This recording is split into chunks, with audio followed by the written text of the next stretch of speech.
반갑습니다. 1타 클래스에서 용접 교육을 맡고 있는 박정근 교수입니다. 이번 시간에는 직류용접기에 대해서 배워보도록 하겠습니다. 직류용접기 들어가기 전에요. 피복아크 용접에서 용접기능사, 특수용접기능사 할 것 없이요. 보통 10문제에서 많이 나올 때는 12문제, 3문제까지도 나오기도 합니다. 우리가 기능사는 총 60문제 중에서 36문제를 맞으면 합격이 되겠습니다. 35개는 어떻게 될까요? 35개는 땡탈락이죠. 네, 땡탈락입니다. 60문제 중에서 36개를 맞으면 합격인데요. 피복아크 과목에서 약 10문제에서 12문제가 나오니까 굉장히 많이 나오는 거죠. 어찌 보면 약 3분의 1 정도가 피복아크 용접에서 나오는데요. 이거를 3분의 1을 맞는다면 벌써 30%를 맞는 거죠. 굉장합니다. 총 60문제 중에서 36개를 맞으면 합격인데요. 피복아크 용접이 약 10문제 이상 나오는데 그거를 다 맞는다면 여러분 30%, 3분의 1 정도를 맞는 거죠. 그런데 피복아크 용접은 가장 기본이 되는 겁니다. 용접의 가장 기본이에요.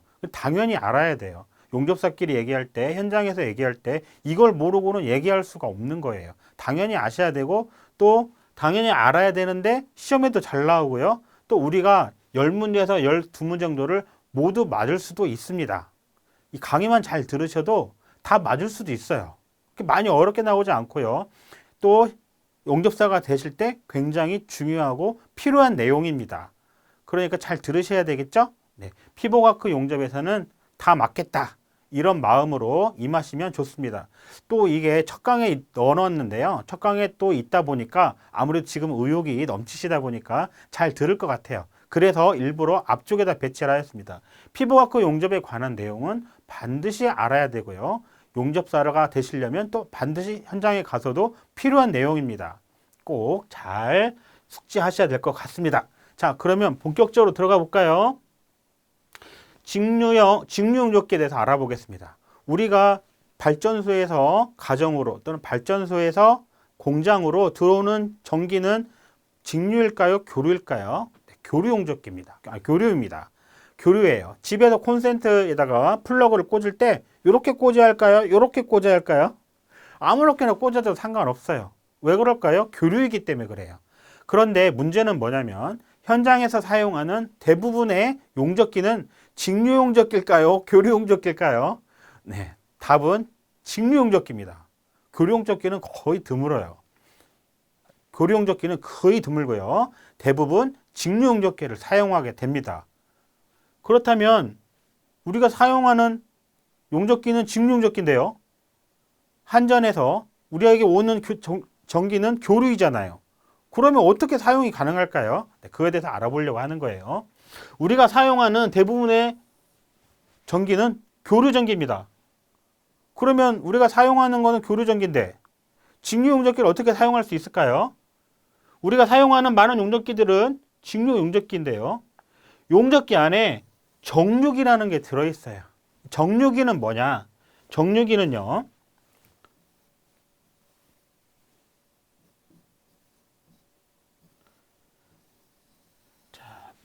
발전소에서 한전에서 우리에게 들어오는 전기는 이렇게 생긴 교류가 들어오잖아요. 교류죠. 여기 그려놨죠. 교류가 들어와요.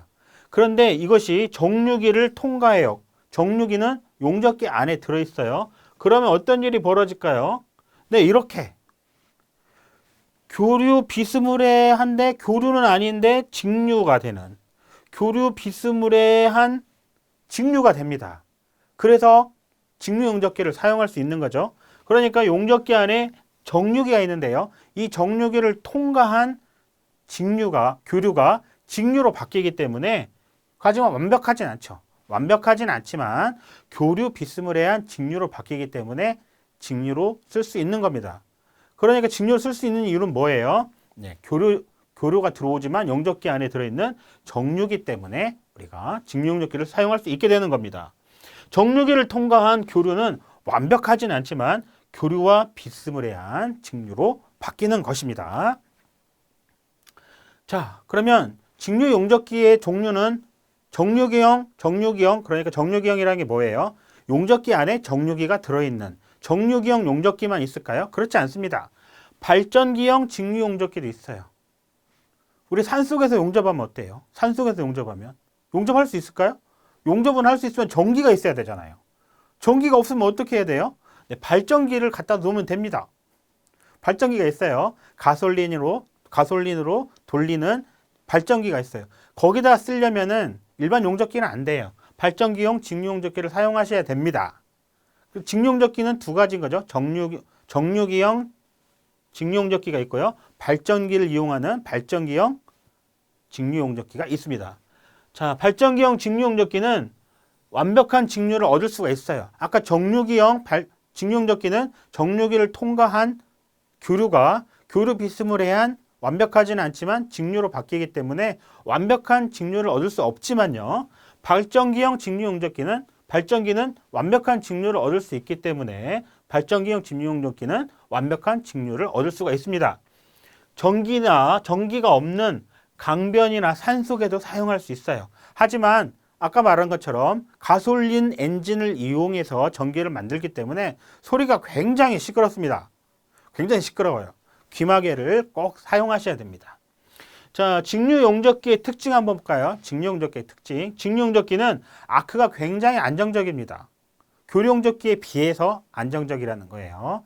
왜 그럴까요? 직류용접기는 한 번 플러스이고 한 번은 마이너스면 계속 변하지 않고 하나는 플러스로 계속 가고요. 하나는 마이너스로 계속 가요. 그러니까 아크가 안정됩니다. 하지만 교류는 어떨까요? 교류는 한 번은 플러스이고 한 번은 마이너스이고 왔다 갔다 하니까 극성이 자주 바뀌다 보니까 아무래도 아크가 안정적이지 않습니다. 그래서 직류용접기는 아크가 굉장히 안정적이에요. 하지만 방금 전 시간에 배웠던 것처럼 직류용접기는 아크가 쏠려요. 자꾸 아크가 쏠려요. 아크가 쏠리면 어쩔 수가 없어요. 막 어쩔 줄 몰라요. 해보면. 그리고 직류용접기는 대부분 고가입니다. 고가예요. 비싸요. 또 직류용접기는 안에를 열어보면은요. 열어보시면 절대 안 돼요. 저는 열어봤는데 여러분 절대 열어보시면 안 됩니다. 안에 직류용접기를 열어보시면은 그 안에 막 이렇게 전자제품 같이 막 되어 있어요. 거기에 막 이상한 막 전자제품 같은 게 몽땅 들어있거든요.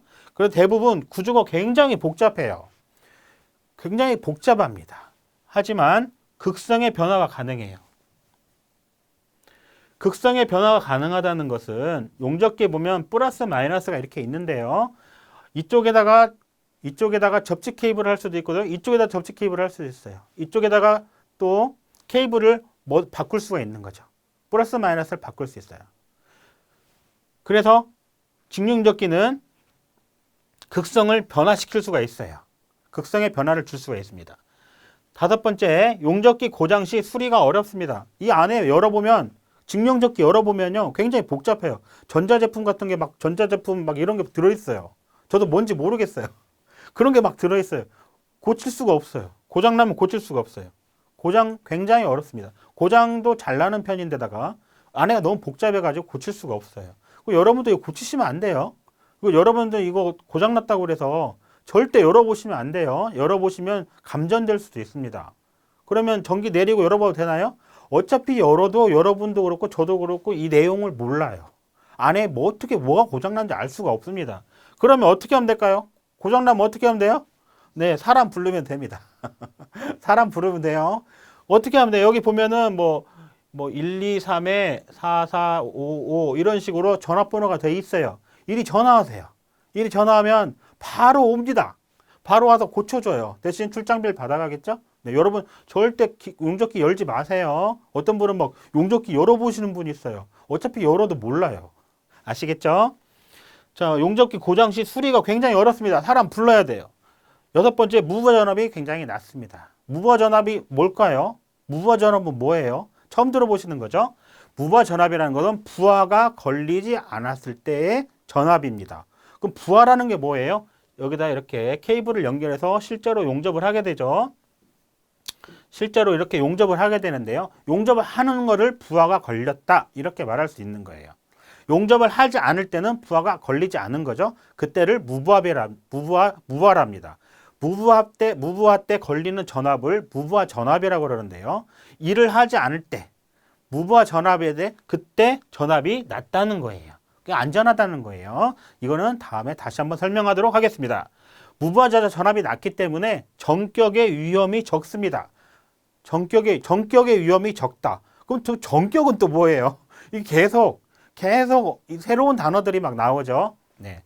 모든 것은 처음 배울 때 용어가 굉장히 어려워요. 그렇죠? 처음 들어본 용어이기 때문에 이게 대체 무슨 소리야? 이렇게 될 수가 있습니다. 전격이라는 것은 전격은 전기 충격의 준말이에요. 전기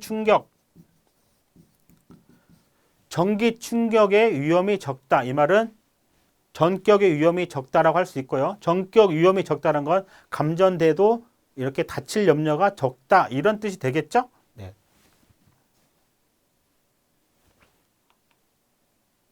이번에는 그러면 교류용접기에 대해서 알아보도록 하겠습니다. 교류용접기는 어떤 거예요? 자, 용접기가 이렇게 있으면요. 여기에 플러스, 마이너스 이렇게 직류용접기는 되어 있죠. 직류라는 것은 한 번은 플러스이면 계속 플러스, 한쪽은 계속 마이너스면 계속 마이너스인데 교류는 어때요? 교류는 이쪽은 플러스, 한 번은 마이너스 이렇게 플러스 마이너스가 주기적으로 바뀌는 것을 교류라 한다고 그랬죠. 그러면 여기에 플러스 마이너스 있을까요? 없어요. 교류용접기는 얘가 플러스 한 번 됐다가 얘가 한 번 플러스 됐다가 왔다 갔다 하죠. 그래서 교류용접기는 극성이 없습니다. 그냥 이렇게 구멍만 두 개가 딸랑 있어요. 그러면 여기다 전극 케이블을 달아도 되고 여기다가 전극 케이블을 넣어도 되고요.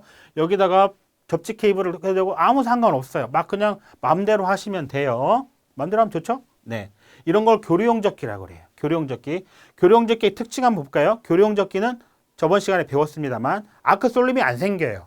아크 쏠림이 안 생기죠? 네, 아크 쏠림이 안 생겨요. 무부하 전압이 높습니다. 무부하 전압은 뭐예요? 무부하 전압이라는 건 용접을 하지 않을 때 전원을 올렸는데 전원은 들어와 있는 상태예요. 하지만 용접을 하지 않을 때 부하가 걸리지 않았을 때 그때 걸리는 전압을 무부하 전압이라는데요. 무부하 전압이 높습니다. 70에서 80V예요. 70A예요. 네, 70V예요. 그래서 무부하 전압이 굉장히 높습니다. 무부하 전압이 높다는 것은 감전되었을 때 전격의 위험이 있다는 거예요. 전격은 뭐예요? 전기 충격입니다. 전기 충격에 해를 받을 위험이 있습니다. 아크가 다소 불안정합니다. 왜 그럴까요? 한 번은 플러스고 한 번은 마이너스로 왔다 갔다 하다 보니까 아크가 직류 용접기에 비해서 다소 불안정합니다. 또 전격의 위험이 높습니다. 그렇죠? 가격이 저가예요. 저가라는 것은 실제로 싸다는 게 아니라 직류 용접기에 비해서 좀 저렴하다 이런 뜻이에요. 어떤 분들은 저는 교류 용접기 비싼 거 써봤는데요. 이렇게 질문하신 분 많은데요. 교류 용접기가 직류 용접기에 비해서 조금 저렴하다 이렇게 받아들이시면 되겠습니다. 6번 구조가 단순하고 용접기 고장 시 수리가 굉장히 용이합니다. 저는 교류 용접기도 열어봤거든요. 여러분 절대 열어보시면 안 돼요. 열어보시면 위험합니다. 감전될 수 있어요. 감전되면 큰일 나겠죠. 교류 용접기 열어보면요, 이 판이 막 이렇게 전기판이 막 구리판 같이 생긴 게 막 있고요. 끝이에요. 아무것도 없어요. 판밖에 없어요. 고장나도 고장나지도 않아요. 저도 교류용접기 써가지고 지금까지 고장난 기억이 없어요. 그리고 되게 단순하기 때문에 수리도 굉장히 쉽습니다. 그러니까 싸겠죠. 네. 교류용접기는 요 안에 철판 같은 거밖에 없어요. 절대 열어보시면 안 돼요. 자, 그러면 직류용접기와 교류용접기를 한번 비교해 보도록 하겠습니다. 자, 가격 어떨까요? 가격. 직류용접기는 굉장히 좀 비싸다고 그랬죠. 직류용접기가 비싸다는 것은 교류용접기에 비해서 비싸다는 거예요. 아시겠죠? 자, 교류용접기는 상대적으로 저가입니다. 무부하 전압 볼까요? 무부하 전압. 직류용접기는 낮습니다. 40에서 60V 정도 되고요. 교류용접기는 좀 높은 편이에요. 70에서 80V. 전격의 위험 볼까요? 전격이라는 것은 전기 충격이에요. 전기 충격의 위험. 전기 충격의 위험이 아무래도 직류용접기는 무부하 전압이 낮기 때문에 좀 낮은 편이에요. 하지만 교류용접기는 상대적으로 높다고 볼 수 있습니다. 구조는 직룡적기는 굉장히 복잡해요. 하지만 직룡적기는 복잡하지만 교룡적기는 되게 단순하게 되어 있습니다. 직룡적기는 수리가 굉장히 어려워요. 사람 불러야 돼요. 그렇지만 교룡적기는 고장도 잘 안 나고요. 또 안에 철판밖에 없어요. 저는 아직까지는 교룡적기 고장난 걸 본 적이 없어서 어떻게 하는지 모르겠어요. 직룡적기는 고장나면 사람 부르면 되는데 교룡적기는 제가 아직까지 써봐서 지금까지는 아직 고장난 적이 없어요.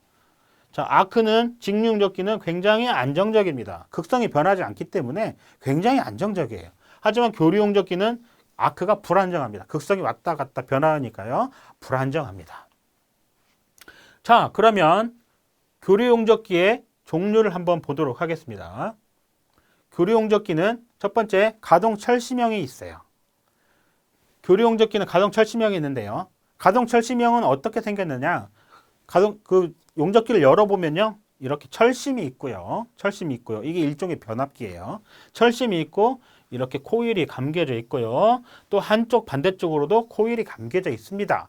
그래서 레버를 돌리면 이 철심이 가가 가능하다는 가짜고요. 동은 움직이는 거예요. 움직이는 게 가능한 철심이 있는데 돌리면 얘가 왔다 갔다 하면서 전류값을 변환시켜줘요.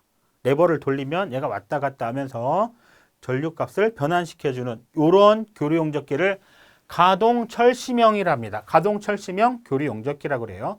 이 가동철심형 교류용접기는 가장 많이 보급되어 있습니다. 값도 저렴하고요. 가장 많이 보급되어 있어요. 또 얘가 레버를 돌리면은요. 살짝 돌리면 얘가 살짝 움직여서 아주 미세하게 전류값을 조정할 수가 있고요. 또 여기서부터 여기까지 왔다 갔다 하면 전류값을 조정하기 때문에 전류 조정폭도 상당히 넓은 편입니다. 근데 문제가 하나 있어요. 가동철심형은 다 좋은데요. 막 쓰다 보면은 이 용접기에서 진동이 많이 일어나거든요. 용접기에서. 그러다 보면 쓰다 보면 여기가 요 부분에 마모가 생겨요. 마모가 생기는데 진동이 있기 때문에 마바바바박 떨리면서 소음이 발생할 수가 있습니다. 가동철심형은 많이 쓰면 가동철심 요 부분이 마모가 돼서 소음이 생길 수도 있습니다. 그럼 같이 한번 읽어볼까요? 교류용접기의 종류, 가동철심형인데요. 코일이 감겨진 철심이 이동하면서 누설 자석을 가감하여 조정합니다. 얘가 왔다 갔다 하면서 전류값을 조정한다는 거예요. 그럼 전압은 조정 안 하나요? 네, 맞습니다. 피부과학 용접기는 전류값만 조정하면 전압은 자동으로 안에서 조절이 됩니다. 네. 두 번째, 현재 가장 많이 쓰이고 가격이 저렴한 편입니다. 미세한 조정이 가능하고요. 그렇죠. 얘가 살짝 움직이면 전류값 살짝 변하겠죠? 네. 미세한 조정이 가능하고요. 조정의 폭도 굉장히 큽니다. 사용 시간이 많아지면 철심 부위에서 소음이 발생할 수 있다는 특징이 있습니다. 그럼 문제가 어떻게 나올까요? 문제가 다음에 설명하는 용접기는 교류용접기는 무엇일까요? 1번 코일이 감겨진 철심 이동하며 돌아가야 한다. 2번이 쭉 설명해 놓고요. 1번 가동철심형 이렇게 나올 수 있겠죠? 이렇게 고르는 문제가 나올 수 있겠죠. 자, 그다음 가동 코일형 보겠습니다. 가동 코일형이라는 건 뭐냐면요. 코일이 막 이렇게 감겨져 있는 게 있는데요. 레버를 이렇게 돌리면은 얘가 왔다 갔다 하면서 전류값을 변환시켜주는 이런 것을 가동 코일형이랍니다. 가동 코일형은 가격이 비싸고요. 예전에 많이 쓰였는데 지금 많이 쓰이지 않습니다. 가격이 굉장히 비싸거든요. 자, 1차 코일과 2차 코일이 있는데 이 중 하나를 이동시켜서 두 코일 사이의 거리를 조절하여서 용접 전류를 조정하는 것을 가동 코일형이라고 하고요. 현재는 거의 안 쓰이고 고가입니다. 자, 이번에 배워볼 거는 탭 전환형인데요. 탭 전환형은 코일이 막 이렇게 하나는 감겨져 있고요. 하나는 이렇게 감겨져 있는데 얘는 이만큼 감겨져 있고요. 얘는 이만큼 감겨져 있고요. 얘는 이만큼 더 많이 감겨져 있고요. 얘는 더 많이 감겨져 있어요. 근데 이렇게 생긴 탭이 있어요. 탭을 여기다 꽂고 얘가 만약에 여기가 다 낮은 전류다. 그러면 얘는 좀 더 높은 전류, 얘는 좀 더 높은 전류, 얘는 좀 더 높은 전류. 이렇게 탭을 반환시켜 가면서 코일이 감긴 수가 늘어나고 줄어들고 하면서 용접 전류를 조정하는 것을 탭 전환형이라고 하겠습니다. 그러면 탭 전환형 한번 읽어볼까요? 코일의 감긴 수의 변화로 전류를 조정한다. 얘는 이만큼 감겨져 있고요. 두 번째는 이만큼이 감겨져 있는 거죠. 세 번째 꽂으면 이만큼 감겨져 있는 거고요. 네 번째 꽂으면 더 많이 감겨져 있는 거죠. 코일이 감겨진 수의 변화로 전류값을 조정하는 것을 탭 전환형이라고 그래요. 두 번째, 용접 중에는 탭을 전환하면 절대 안 됩니다. 왜 그럴까요? 여기 탭을 딱 꽂았어요. 탭을 꽂아서 용접을 하는데 용접하는 중에 얘를 빼면 여기다 스파크가 바바바바바박 튑니다. 절대 빼시면 안 돼요. 그럼 이거 변환하고 싶으면 어떻게 하면 돼요? 용접을 마치시고 얘를 빼서 전환하셔야 됩니다. 용접 중에는 절대 바꾸시면 안 돼요. 또 얘가 나중에 이 부분이 많이 마모돼요. 그러면 여기를 갈아주셔야 됩니다. 그러겠죠? 자, 반복적으로 사용하는 용접 작업이 좋습니다. 아까 잠깐 설명했습니다. 전 시간에 설명했습니다만 용접을 할 때 처음에 여기 이면 비드를 작업한다고 그랬죠? 이면 비드를 작업을 해요. 두 번째는 체온 비드를 하고요. 마지막 파이널 포면 비드를 이렇게 작업하게 되어 있습니다. 그런데 제가 용접을 해보니까 예를 들어서 이면 비드는 교류 용접기로 50A, 95A에서 잘 되더라. 이렇게 할 수 있잖아요. 그죠? 실제로도 뭐 그럴 수 있습니다. 95A 정도 되니까 이면 비드 작업이 잘 되더라. 체온 비드는 한 150A에 하니까 잘 되더라. 표면 비드는 125A에 하니까 굉장히 잘 되더라. 이렇게 자기가 외울 수 있잖아요. 그런데 전류값을 조절했는데 다시 그걸 맞추기가 쉽지 않은 거예요. 근데 탭 전환은 어때요? 여기다 꽂아놓고 만약 이면 비드를 냈다. 그러면 이 용접기가 다음에 꽂아도 똑같은 현상이 또 벌어지잖아요. 그래서 반복적으로 사용하는 용접 작업에 탭 전환형이 좋습니다. 자, 가포와 리액터형에 대해서 알아보도록 하겠습니다. 가포와 리액터형은 뭘까요? 자, 우리가 용접을 하는데요. 용접을 하는데 이렇게 이 건물이에요. 건물이에요. 내가 여기서 이렇게 작업을 하고 있어요. 근데 용접기는 어디 있을까요? 밑에 있을 가능성이 있죠. 이렇게 밑에 있을 가능성이 있죠. 실제로 그래요. 여러분들이 현장에 가시면은 조그만 것만 만드는 게 아니라 배도 만들고요. 플랜트 설비도 만들고 그러잖아요. 그러면 이 높이가 보통 아파트 15층 높이가 보다 높은 경우가 굉장히 많아요. 그러겠죠? 이렇게 보면은 여기서 여기까지 올라갈 때 엘리베이터 타고 올라가셔야 돼요. 그렇죠? 네. 그런데 여기 지금 사람이 있어요. 여기서 뭔가 이렇게 내가 지금 용접을 막 하려고 그래요. 그렇죠? 그런데 지금 용접기는 밑에 있는 경우가 많아요. 그러면 줄을 이렇게 전극 케이블을 올려가지고 용접을 할 거 아니에요? 그런데 전류값을 바꾸고 싶어요. 전류값을 바꾸고 싶으면 어떻게 해야 될까요? 여기 기계까지 내려와야 될까요? 다시 엘리베이터 타고 쭉 내려와서 전기 맞추고 다시 쭉 올라가고 이렇게 할 수 있을까요? 네, 그러면 이거 용접기 조작하다가 하루 다 가겠죠? 네, 그래서 리모컨을 가지고 올라가요. 실제로 리모컨이 있어요. 용접기에 리모컨을 같이 갖고 올라가서 리모컨으로 조절을 해요. 그러면 왔다 갔다 안 해도 되잖아요. 그렇죠? 이렇게 리모컨을 쓰는 교류 용접기를 가포와 리액터형이라고 합니다. 한번 읽어볼까요? 가변 저항, 리모컨의 변화로 여자 전류를 여자 전류가 그거예요. 이게 전기를 하시는 분들은 이게 무슨 말인지 아시는데 제가 이걸 설명할 수도 있는데 범위를 벗어난 것도 있고요. 시간이 많이 걸리니까 넘어가도록 하겠습니다. 여자 전류를 조정하는 것에 의해서 전류를 조정하는 것을 가포와 리액터형이라고 해요. 그러니까 가포와 리액터형은 정확히 뭘까요? 리모컨을 이용해서 원격 조정을 하는 것. 이것을 가포와 리액터형이라 할 수 있겠죠. 자, 두 번째 원격 조정이 가능합니다. 그렇죠? 밑에까지 내려갈 필요 없어요. 그냥 위에서 하면 돼요. 그렇죠? 이거 왔다 갔다 하면은 얼마나 다리가 아프겠어요. 그렇죠? 디귿번 세 번째 전류 조정이 용이하고 이동 시간이 절약된다. 네, 맞습니다. 이것이 전부 다 가포와 리액터형의 특징이라 할 수 있겠습니다. 자, 이번에 알아볼 것은 교류 용접기의 부속 장치예요. 그러면 교류 용접기의 부속 장치가 뭐뭐 있을까요? 한번 볼까요? 첫 번째, 고주파 발생 장치라는 게 있어요. 고주파 발생 장치. 용접하시다 보면 알겠지만은 처음에 용접이 잘 안 되거든요. 아크가 안정되기가 굉장히 어렵습니다. 또 용가제가 용접봉을 용가제라 한다 그랬죠? 용접봉 처음에 아크를 일으키기가 굉장히 힘들어요. 지금 용접을 처음 해보신 분 있을 텐데요.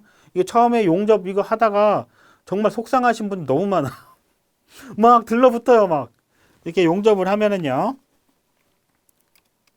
실제로 용접을 해보시면요. 처음에 아크를 이렇게 해야 뭐 용접을 하든지 말든지 할 거 아니에요. 그죠? 근데 용접을 하는데 막 들러붙어 버려요. 막 이렇게 뛰고 이렇게 하고 막 하다가 하루 다 가버려요. 그러면 될까요? 안 될까요? 안 되죠. 그래서 고주파 발생 장치가 있는 거예요. 자, 고주파 발생 장치가 뭔가 한번 볼까요? 안정한 아크를 얻기 위해서 처음에 아크가 안정이 잘 안 돼요. 상용 주파수에 아크 전류의 고전압에 고주파를 중첩시키는 방법으로 아크 발생을 쉽게 하는 이런 장치를 고주파 발생 장치를 합니다. 고주파 발생 장치가 뭐예요? 고전압에 고주파를 중첩시켜 가지고 아크를 처음에 안정한 아크를 일으키는 장치를 고주파 발생 장치라고 그래요. 고주파 발생 장치가 있으면은요, 용접봉이 모재에 닿지 않아도 아크가 일어나요. 그래서 나중에 배우겠습니다만 티그 용접 같은 경우는 고주파 발생 장치가 반드시 있어야 돼요. 그건 나중에 설명하기로 할게요. 그래서 고주파 발생 장치가 있으면 초기에 안정된 아크를 쉽게 얻을 수 있습니다. 이거 외우기가 좀 복잡하거든요. 저는 이렇게 외워요. 고주파, 고전압 이렇게 외웁니다. 시험 볼 때 고주파, 고전압을 머릿속에 외워두는 거죠. 고주파 발생 장치라는 것은 고전압에 고주파를 중첩시켜서 아크를 안정시키는 장치이다. 이렇게 외우시면 되겠죠. 자, 두 번째 보겠습니다. 전격 방지 장치. 전격 방지 장치에서 전격은 뭐라고 했죠? 전기 충격이죠. 전기 충격을 방지하는 장치가 전격 방지 장치입니다. 그러면 전격 방지 장치가 왜 필요할까요? 자, 무부하 전압 때문에 그래요. 무부하 전압이라는 건 뭐예요? 부하가 걸리지 않았을 때, 일을 하지 않을 때 용접기에 걸려있는 그러한 전압을 무부하 전압이라 하는데요. 무부하 전압이 대체 얼마나 되길래, 어떻게 되길래 그것이 위험한가 여기 적어놨습니다. 제가 적어놨어요. 무부하 전압이 20에서 30V일 때 어떻게 돼요? 20에서 30V일 때 많이 통전되면은 어떻게 될까요? 전기가 찌릿찌릿합니다. 이걸 다른 말로 뭐냐면 근육의 경직이 일어난다 이렇게 볼 수 있어요. 해보실 필요는 없어요. 위험하니까 해보지 마세요. 또 이걸 또 막 실험해보고 그러면 절대 안 돼요. 뭐 굳이 해보고 싶으면은 건전지 있잖아요. 건전지 하나에 얼마예요? 또 해보면 안 되는데 1.5V 되나요? 이거 뭐 20, 30개 해가지고 혓바닥에 대보면 되겠죠. 하지 마세요. 이거 하라고 한 게 아니에요. 그렇다는 거예요. 자, 20에서 30V만 돼도 이렇게 대보면 진짜 찌릿찌릿해요. 이렇게 많이 그렇습니다. 굉장히 아파요. 저는 용접하다가 많이 당해봐서 아파요. 50V가 되면 무부하 전압이 50V 되면 무부하 전압이 뭐예요? 일을 하지 않을 때 용접기가 켜져 있는 상태에서 걸려 있는 전압이에요. 무부하 전압이 50A면은 심장이 약한 사람은 심장이 멎어버릴 수도 있어요. 심장이 멎으면 어떻게 되나요? 죽잖아요. 죽을 수 있어요. 50V만 돼도. 100V 이상이 되면 어떻게 돼요? 죽어요. 죽어요. 자, 이건 좀 징그러운 얘기지만요. 220V 죽어요. 380V 어떻게 돼요? 통전되면 죽긴 죽는데 타 죽어요. 굉장히 위험합니다. 용접사가 현장에서 죽을 수가 없어요. 용접사는 죽을 일이 별로 없어요. 다치지 않아요. 용접사 여러분 생각하고 약간 다릅니다. 용접사는 거의 재해가 일어나지 않습니다. 왜 그럴까요? 용접은 그래서 이렇게 무거운 파이프가 있어요. 이 파이프를 두 개를 붙이고 싶어요. 그러면 이 파이프 누가 들을까요? 용접사가 들을까요? 아니에요. 용접사는 나타나지도 않아요. 얘를 조공이라고 그러죠? 도와주시는 분들, 조공들, 또 재관사, 배관사가 이거를 뭐 어떻게 해서든 갖고 와가지고요. 이게 가용접이라고 해서 이렇게 붙여놔요. 이렇게 붙여놓으면 그때서야 이 모든 것이 철수하고 났을 때 그때 용접사가 투입됩니다. 그래서 아무것도 없는 상태에서 모두 설치된 상태에서 용접을 해요. 재해가 보통 언제 일어날까요? 얘를 움직이고 하는 과정에서 재해가 일어날 가능성이 많죠. 그래서 용접사는 이런 재해에 거의 당하지 않습니다. 용접사가 쉽게 재해를 당하는 경우 없어요. 그렇지만 용접사가 만약에 재해를 당한다면 이 전기 때문에 그래요. 그럼 전기 때문에 재해를 입을 수 있잖아요. 그게 무부하 전압에 따른 전기 충격을 받을 수 있다는 뜻이에요. 그러면 무부하 전압을 낮추면 되잖아요. 아까 이전에 배웠죠. 교류용접기 어때요? 죄송합니다. 교류 용접기 무부하 전압이 어떻게 돼요? 70에서 80V잖아요. 그죠? 직류 용접기 어때요? 직류 용접기. 직류 용접기는 20에서 40에서 50V 정도 나오죠? 60V 나오죠? 네. 이렇게 나오잖아요. 그죠? 교류 용접기는 어때요? 70V가 넘어가니까. 심장이 약한 사람은 죽을 수 있잖아요. 교류 용접기는 위험해요. 직류 용접기는 40V에서 60V 되니까 뭐 어쨌든 40V면 괜찮긴 한데요. 어쨌든 심장이 약한 사람은 위험할 수도 있습니다. 특히 교류 용접기는 굉장히 위험하죠. 70에서 80V니까 죽을 수도 있잖아요. 그렇죠? 그래서 무부하 전압에 따른 전기 충격을 방지하기 위해서 전격 방지 장치라는 거를 달아줘야 됩니다. 여러분 용접기를 보시면요. 교류 용접기를 보시면 이렇게 용접기가 이렇게 있으면은요. 옆에 뭐가 붙어 있는 경우도 있고요. 안에 내장되어 있는 경우도 있는데 이 밖에 붙어 있는 요게 바로 전격 방지 장치입니다. 전격 방지 장치를 반드시 달아야 돼요. 그럼 전격 방지 장치라는 건 뭘 하느냐? 무부하 전압을 20에서 30V로 낮춰주는 역할을 하는 거예요. 그게 바로 전격 방지 장치입니다. 전격 방지 장치가 있으면 무부하 전압이 20에서 30V로 낮춰주기 때문에 찌릿하긴 하지만 죽지는 않는 거예요.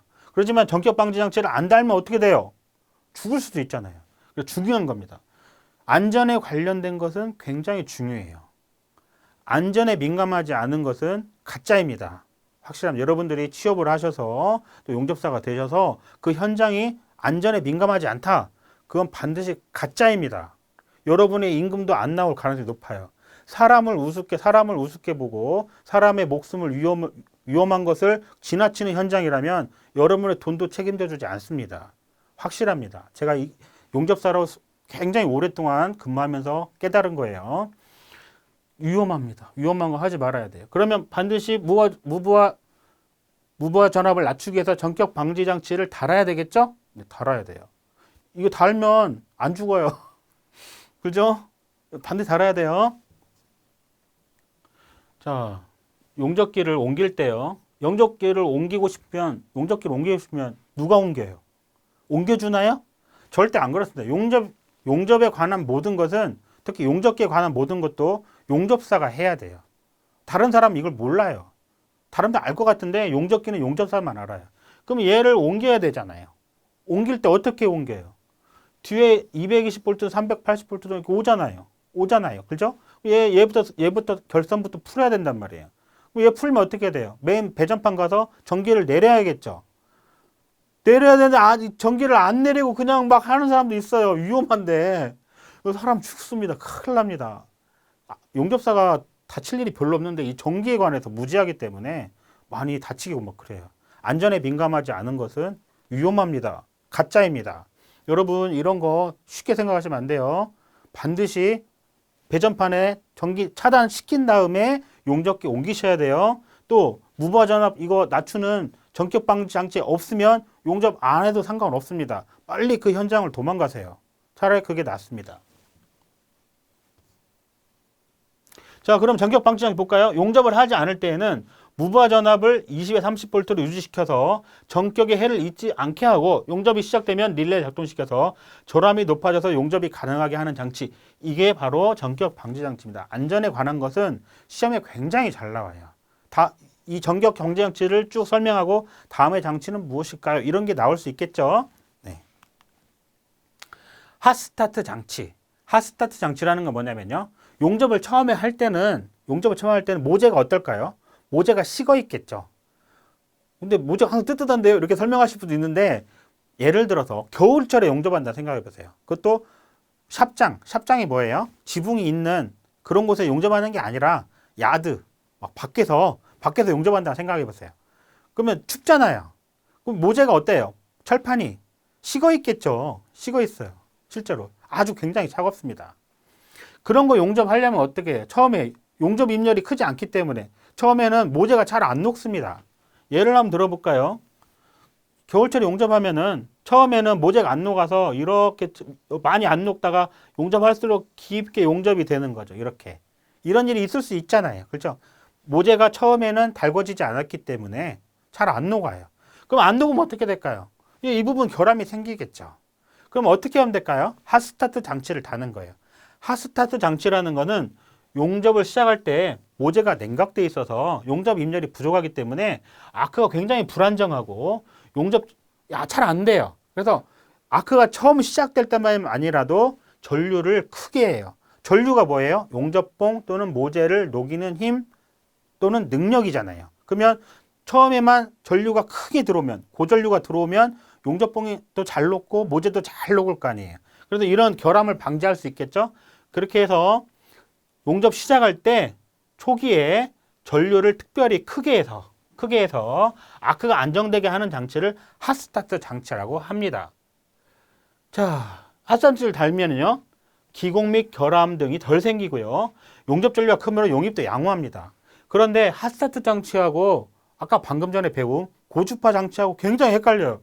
이게 고주파가 전압인가? 핫스타트 장치가 전압이 전류인가? 이거 헷갈리죠? 네. 그래서 저는 이렇게 외우거든요. 고주파, 고전압 이렇게 하나만 외워둬요. 고주파 장치는 초기에 전압을 크게 해서 고주파를 중첩시켜가지고 아크를 안정시키는 거고, 핫스타트 장치는 초기에 대전류를 흐르게 해서 모재가 처음에 잘 녹게 하는 그런 장치. 그러니까 핫스타트 장치는 전류와 관련이 있는 거죠. 이게 다 외우려면, 이게 지금은 이제 방송을 이걸 보신 분들은 그렇지 이렇게 되는데, 시험을 보려면은 시간이 흐른 뒤잖아요. 최소한 며칠 이상, 몇 달 시간이 흐르면 이 핫스타트 장치가 전류인가 막 이렇게 헷갈려요. 그래서 저는 고주파, 고전압 이렇게 외워둡니다. 원격 제어 장치, 아까 설명했었죠. 원격 제어 장치는 가포와 리액터형 하면서 설명했었죠. 왔다 갔다 하기 힘드니까요, 리모컨을 달아주는 거예요. 그게 바로 원격 제어 장치입니다. 자, 그러면 원격 제어 장치 한번 읽어보시고요. 교류 용접기 표시 방법.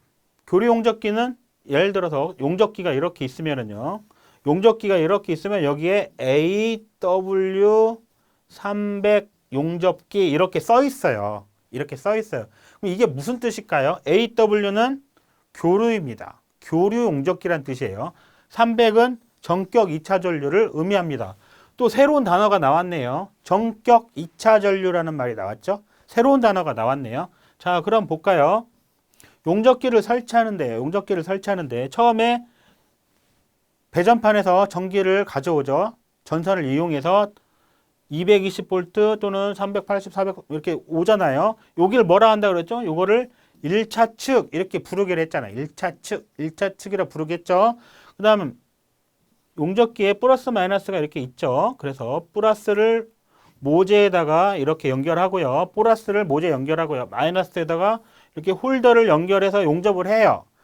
용접하는데 요 부하가 걸리는 쪽을 우리가 2차 측이다 이렇게 부르기로 했죠. 2차 측이에요. 2차 측. 2차 측이라는 건 실제로 부하가 걸리는 쪽을 우리 2차 측이다 이렇게 부르기로 했잖아요. 그러면 전격 2차 전류라는 건 뭘까요? 전격 2차 전류라는 것은 2차 측에서 최대로 쓸 수 있는 전류 값이에요. 그러니까 예를 들어서 AW300이다 이렇게 써 있으면 AW라는 것은 교류 용접기란 뜻이고요. 300이라는 것은 전격 2차 전류예요. 전격 2차 전류라는 건 뭐냐면 2차 측에서 부하 걸리는 쪽에서 최대로 사용할 수 있는 전류값 죄송합니다. 300A까지 쓸 수 있다는 뜻이에요. 이것만 보고도 이 용접기 용량을 알 수 있겠죠? AW500이다 그러면 이것은 교류 용접기인데 최대 500A까지 전격 2차 전류를 쓸 수 있는 그런 용접기구나 알 수 있겠죠? 자, 그러면 DW300은 뭘까요? DW300 간단한 거죠. DW는 어때요? 직류 용접기잖아요. DW300이면 2차 전격 전류가 300A인 DW 직류 용접기가 되는 거죠. 이렇게 할 수 있습니다. 여기 예를 한번 들어놨고요. 읽어보시기 바랍니다. 자, 그럼 문제를 한번 풀어보도록 하겠습니다. 직류 아크 용접기에 비교한 이런 게 많이 나오죠. 요 앞에까지는 별로 의미가 없는 말이에요. 그죠? 이게 헷갈리게 많이 해놨거든요. 네. 교류 아크 용접기의 특징으로 가장 올바른 것은, 우리가 지금 문제 풀고 싶은 건 뭐예요? 교류 아크 용접기의 특징이죠. 문제를 꼭 끝까지 읽으셔야 돼요. 직류형과 발전기형이 있다. 이거 뭐예요? 예, 이건 직류 용접기잖아요. 직류 용접기. 구조가 복잡하다. 이것도 직류 용접기죠.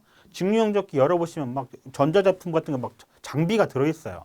고주파 발생 장치도 있고, 하여튼 복잡해요. 굉장히 복잡해요. 아크가 안정적이다. 이건 아크가 안정적인 것은 직류용접기죠. 직류용접기. 아크 쏠림이 없다. 이건 교류용접기의 특징이 되겠습니다. 그렇죠? 답은 4번이 되겠네요. 18번 교류용접기 부속장치 중 아크 발생 초기에 모재가 냉각되어 있어 아크가 불안정하므로 아크 초기에만 용접 전류를 크게 하는 장치를 무엇이라 할까요? 벌써 헷갈리죠? 그거 핫스타트 장치인가? 아니면 고주파 장치? 이거 뭐 헷갈리시잖아요. 그죠? 그래서 어떻게 하라고 그랬죠? 고주파 고전압. 고주파 장치는 고전압의 고주파를 중첩시켜서 아크를 안정시키는 거지. 이렇게 생각할 수 있잖아요. 그러니까 아크 발생 초기에 용접 전류를 크게 하는 것은 핫스타트 장치가 되겠죠. 핫스타트 장치. 이렇게 하시면 되겠습니다. 저는 이렇게 외우거든요. 여러분도 여러분 나름대로의 외우는 방식을 한번 만들어 보세요.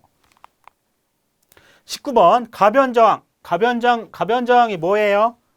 리모컨이야, 리모컨. 리모컨을 이용해서 가변저항을 이용해서 같은 말이에요. 가변저항을 이용해서 리모컨을 이용해서 같은 말이에요.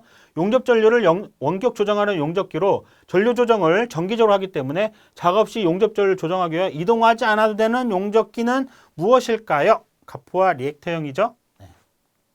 탭 전환형은 어때요? 탭을 이렇게 꽂는 거잖아요. 탭을 꽂는 거. 가동철심형은 어때요? 가동철심형은 철심이 왔다 갔다 하면서 조정하는 거죠. 가동 코일형은 이렇게 코일이 두 개가 있는데 얘를 이렇게 돌리거나 뭐 하면 왔다 갔다 하면서 조정하는 거. 이걸 가동 코일형이라 한다 그랬죠? 교류 아크 용접기의 종류가 아닌 거예요. 아닌 거예요. 가포와 리액터형 교류 용접기죠. 탭 전환형 교류 용접기죠. 가동 철심형 교류 용접기죠. 발전기형은 직류 용접기가 되겠습니다. 이런 게 시험에 나올까요? 이렇게 생각하시는 분인데 이런 게 시험에 나옵니다. 답은 4번이 되겠어요. 자, 이번 시간도 고생하셨고요. 다음 시간에 뵙도록 하겠습니다. 감사합니다.